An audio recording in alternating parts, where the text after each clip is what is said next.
ሰላም ውድ የእውቀት አድማስ ቤተሰቦች ሰላማችሁ ይብዛ። እንዴት ናችሁ?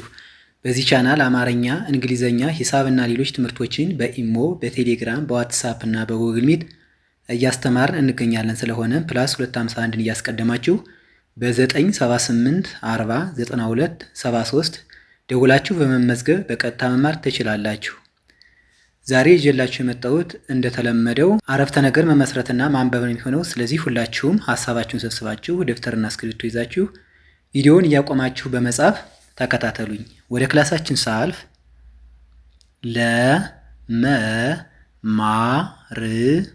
ለመማር ቆርጬ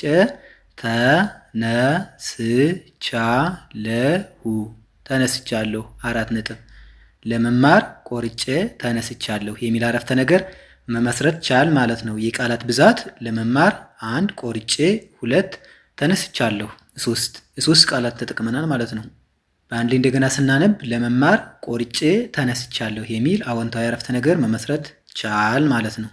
በአጭር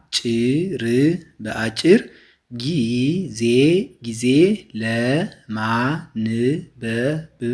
ለማንበብ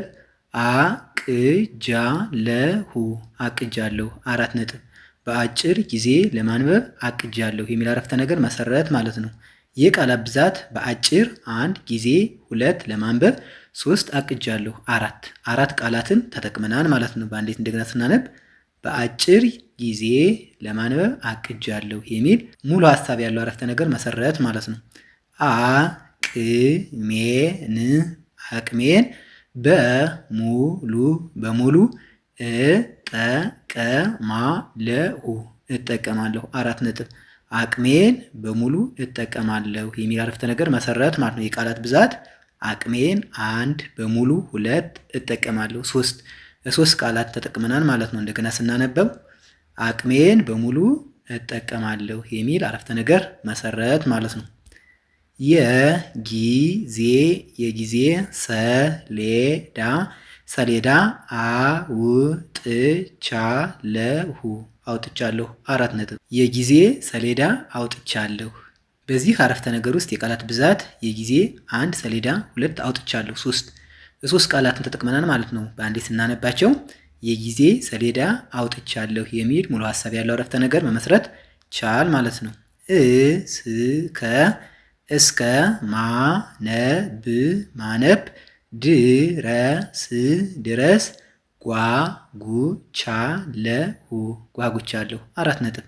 እስከ ማነብ ድረስ ጓጉቻለሁ የሚል አረፍተ ነገር መሰረት ማለት ነው። የቃላት ብዛት እስከ 1 ማነብ 2 ድረስ 3 ጓጉቻለሁ 4 ቃላትን ነው ማለት ነው የተጠቀምነው። በአንዴ እንደገና አሁን ስናነብ እስከ ማነብ ድረስ ጓጉቻለሁ የሚል አረፍተ ነገር መሰረት ማለት ነው። ስሜን መጻፍ እየሞከርሁ ነው 4 ነጥብ። ስሜን መጻፍ እየሞከርሁ ነው የሚል አረፍተ ነገር መሰረት ማለት ነው። በዚህ አረፍተ ነገር ውስጥ የቃላት ብዛት ከተባል ስሜን 1 መጻፍ 2 እየሞከርሁ 3 ነው 4 ቃላትን ነው ማለት የተጠቀምነው። በአንድ ላይ እንደገና ስናነባቸው ስሜን መጻፍ እየሞከርሁ ነው የሚል ይሆናል ማለት ነው።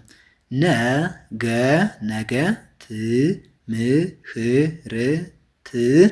ትምህርት እጀምራለሁ 4 ነጥብ። ነገ ትምህርት እጀምራለሁ የሚል አረፍተ ነገር መሰረት ማለት ነው። የቃላት ብዛት ከተባል ነገ 1 ትምህርት 2 እጀምራለሁ 3 ቃላትን ነው ማለት ነው የተጠቀምነው።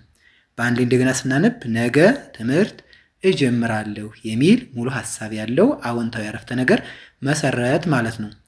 የዛሬ ክላሳችን ይህን ይመስላል። ቪዲዮውን እያያችሁ ላይክ፣ ሼር፣ ሰብስክራይብ በማድረግ ቤተሰብ ሁኑ። መማር የምትፈልጉ ስልካችን ከቪዲዮ በታች ስለምናስቀምጥ በኢሞ፣ በቴሌግራም፣ በዋትሳፕ እና በጉግል ሚት ደውላችሁ በመመዝገብ በቀጥታ መማር ትችላላችሁ ማለት ነው። በቀጣይ በሌላ ክላስ እስክንገናኝ ድረስ ሰላማችሁ ይብዛ። ሰላም ሁኑ። ቻው